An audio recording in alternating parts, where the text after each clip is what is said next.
तर hello guys, नमस्कार. कशा आहात तुम्ही? तर परत एकदा माझ्या मिनी ब्लॉग मध्ये तुम्हाला सर्वांचं मनापासून स्वागत. तुम्ही विचार करताय कुठे जाते, ते मी आणि आमच्या मॅडम जातात बाहेर एका शॉपवरती. आम्हाला थोडीशी नॉर्मल खरेदी करायची. तर विषय असा झाला की मॅडमच्या घरचं जे मोमोचं स्टीमर होतं ना, स्टीमरचं झाकण होतं, ते झाकण तुटलं होतं.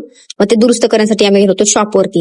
त्या झाकणाला जो नट होता ना, ते लागत नव्हता. मग आमच्या मॅडमनी त्या काकांना आयडिया दिली आणि त्या काकांनी लावण्यास खूप प्रयत्न केला ते नट, पण नट काही त्यांना लागत नव्हता. मग शेवटी त्यांच्या अथक प्रयत्नानंतर त्यांना ते नट लागला आणि ते चेक करण्यासाठी मी अतिशहाणपणा करायला गेले आणि मी बघितलं चेक झालंय का नाही. तर मग चेक केलं आणि साईडलाच मला एक खूप मस्त आणि सुंदर असा छोटा स्पून दिसला आणि मग ते आमच्या छोट्यासाठी मी ते घेतला.